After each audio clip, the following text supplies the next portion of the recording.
Chers amis, je voudrais vous parler aujourd'hui de mots et de pensées. Les mots ont un pouvoir créateur d'une puissance inouïe.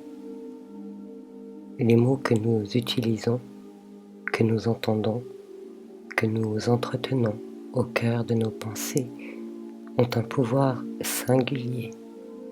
Ils tracent le chemin de notre destinée. On dit la pensée est créatrice. Cependant, la pensée découle des mots que nous utilisons et du vocabulaire que nous cultivons. L'enfant apprend à parler afin de pouvoir penser, car la parole se forme pour la faculté de penser et avant elle. Lorsque nous nous retirons en nous-mêmes pour penser, nous utilisons les mots, nous nous parlons intérieurement.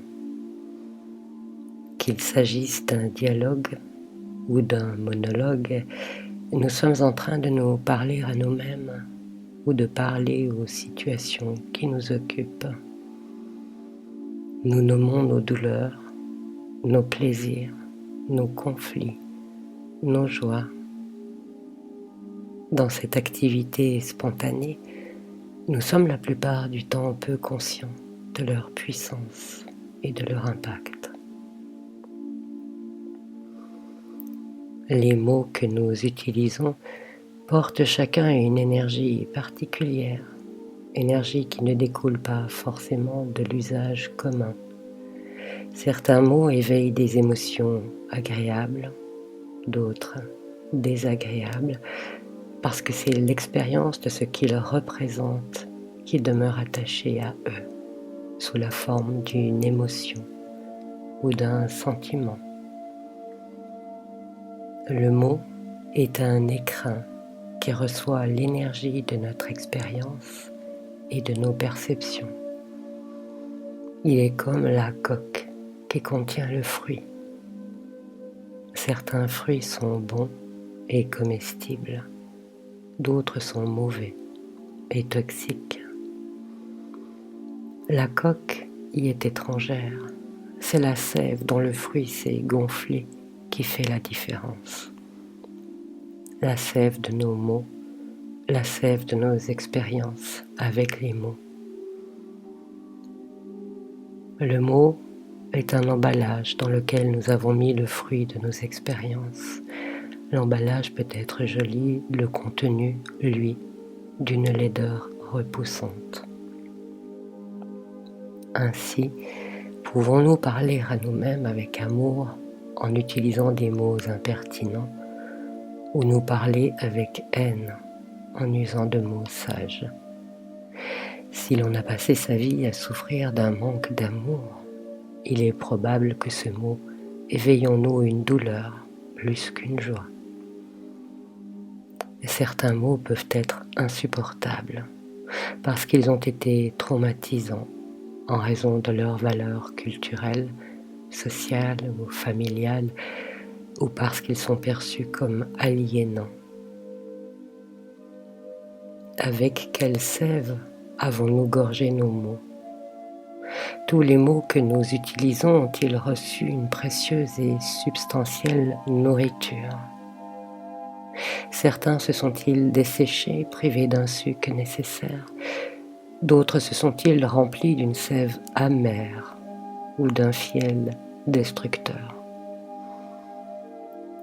Les mots toxiques que nous prononçons peuvent avoir été entendus, répétés, assénés, jusqu'à susciter des pensées de peur, de haine, de désespoir, de division.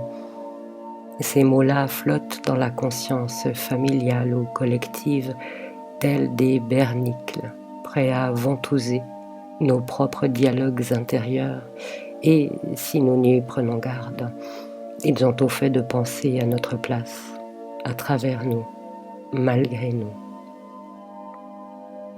Sommes-nous d'ailleurs toujours sûrs que ce que nous pensons vient de nous?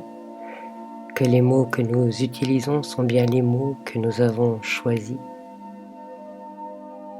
Certains mots répétés depuis notre plus tendre enfance ont même réussi le tour de force de nous tromper sur qui nous sommes, de telle sorte que nous pouvons finir par nous surprendre à nous traiter nous-mêmes de nuls, d'incapables, de mal-aimés, de parasites, d'égoïstes, et d'en éprouver fatalement l'amertume, la tristesse, la honte, la colère qu'ils ont suscité.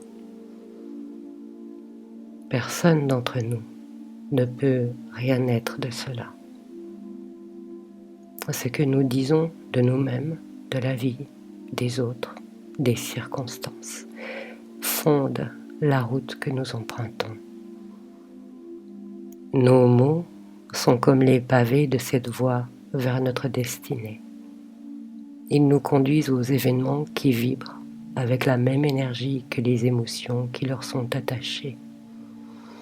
Si nous n'arrivons pas à nourrir certains mots de belles énergies, alors peut-être devrons-nous nous résoudre, momentanément du moins, à retirer quelques pavés et à marcher sur une route cabossée. Mais nous nous serons défaits de ceux qui nous entraînaient vers ce que nous ne voulons pas. Nous sommes chacun des êtres de lumière et d'amour. Et si les mots nous ont éloignés de notre réalité, nous pouvons la retrouver en créant le chemin des mots pacifiques et aimables qui nous ramènent à elle. Nous avons sur le bout de la langue, qu'elle soit utilisée pour dire ou pour penser, un outil extraordinaire qui peut transformer notre vie. Nous avons littéralement la capacité de métamorphoser les circonstances auxquelles nous faisons face lorsque nous apprenons à user d'une bonne sève pour nourrir nos mots et que nous élaguons ceux qui nous empoisonnent, que nous les retirons de leur coque afin de la combler d'une perception nouvelle. Certains mots sont magiques. Je peux, c'est possible. Ils peuvent amener une guérison progressive, un redressement de la dignité, une ouverture nouvelle à la vie. Personne ne peut réussir l'exploit de passer d'un jugement négatif à un sentiment positif en un seul instant. Le processus est progressif. Il appartient au choix des mots qui nous aideront sur notre nouvelle route. Ces mots-là sont ceux qui nous font vibrer haut, quelle que soit leur nature, parce qu'ils suscitent de l'émotion ou un sentiment positif. Nous pouvons les utiliser en réponse aux mots qui vibrent bas, non pas pour les remplacer, comme les berniques les adhèrent bien trop fort, mais pour nous permettre de focaliser notre attention sur une autre énergie. Nous avons la puissance obsessionnelle de certaines pensées ou de certains mots.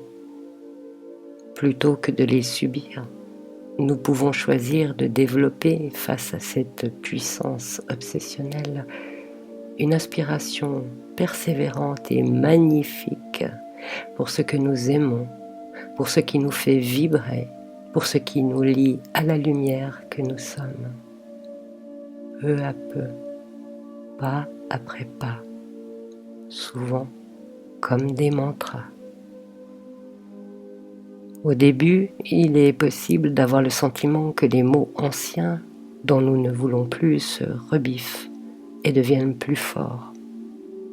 Ce n'est que momentané, car nous apprenons ainsi à muscler notre lumière. Et peu à peu, à travers les mots choisis qui nous font vibrer, nous faisons circuler la sève nouvelle de notre cœur qui viendra mûrir un vocabulaire fait de mots créateurs et alchimiques. Alors, nous cheminerons sur une route faite à notre image. Nous marcherons sur les mots et les pensées d'une destinée désirable. Et peu importe les circonstances rencontrées, nous serons devenus capables de faire vivre le fruit sous la coque des mots. Nous aurons retrouvé le pouvoir de notre Verbe créateur et nous ensemencerons les terres anciennes avec les fruits de l'ère nouvelle.